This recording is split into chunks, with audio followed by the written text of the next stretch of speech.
Who is a brahmana? A person who has no demand whatsoever, who wants to serve all of himself, who opens his house to everybody, who says that this is your property. Okay? A Shudra says, this is my property, you can't come into my house. Okay? A Vaishya says that I want to make sure that your property grows. Okay? And I am willing to share my property with you. While a Kshatriya says, this whole community is yours, sir. I am willing to give you all the facilities of this community for you to grow.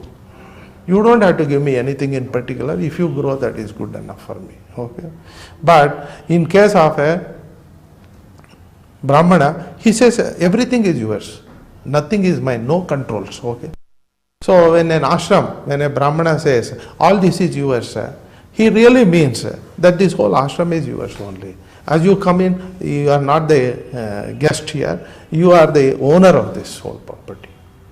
So that is the level to which he has grown out of his own selfishness, out of his own greed, out of his own mistrust. Okay? He trusts everybody.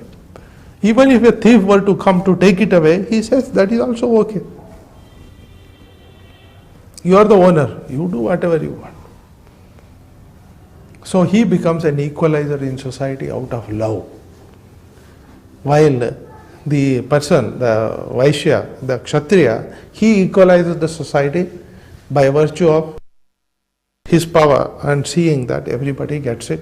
He has got the rule of law also. The power of the Brahmana, does he get any diseases? A Vaishya will get by accident something, okay? But a Kshatriya will get certain problems because he is very adventurous fellow. So he goes to war to protect his community. So he may have many things cut and they have to be repaired. So he gets into adventurous diseases, okay? Falling from a mountain, falling from big rocks, fighting with somebody. These are all very dangerous things to do, okay?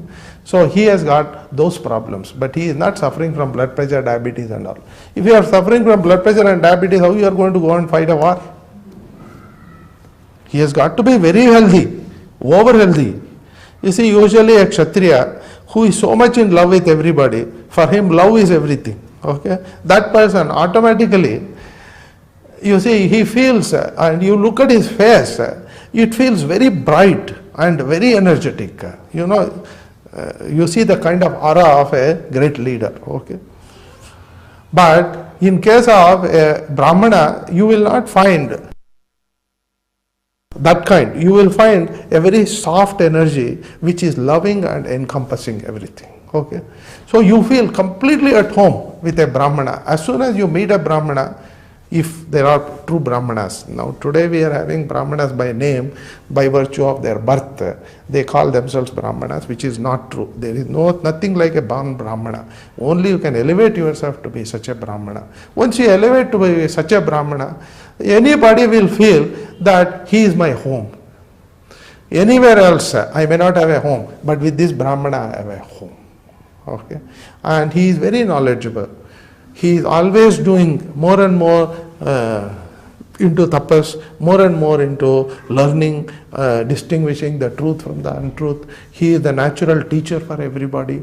He is very brilliant. He has nothing in his head, okay, other than discovery of higher and higher truths. For a person, because truth is God, he becomes a Brahmana. They become researchers. They become the Rishis. Okay?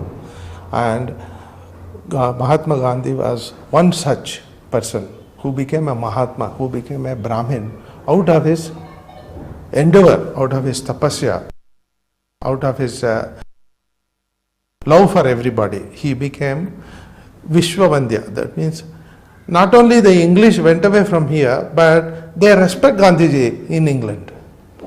If you go to Costa Rica, in the middle of the parliament they have put the statue of Gandhiji. He is worshipped everywhere in the world, not only from India. Okay? While a Kshatriya, like a Shivaji, may be worshipped by people of a particular community, by a smaller community. But a person like a Brahmana who has attained to that level, he is worshipped by everybody. Now, how to become a Brahmana? You have to do what you call a Satya Narayan Vrat. Satya Narayan Vrat. That means Satya is everything for me. Okay? And love also, it may be deceptive, but Satya is not deceptive. Okay? So, when a person says, I will not be motivated only by love, I will be only motivated by Satya, automatically he loves everybody, but he will not give away his life to a particular community. He says, all community is mine. So he has no enemies whatsoever. His only enemy is his own ignorance of not being able to see God in everything.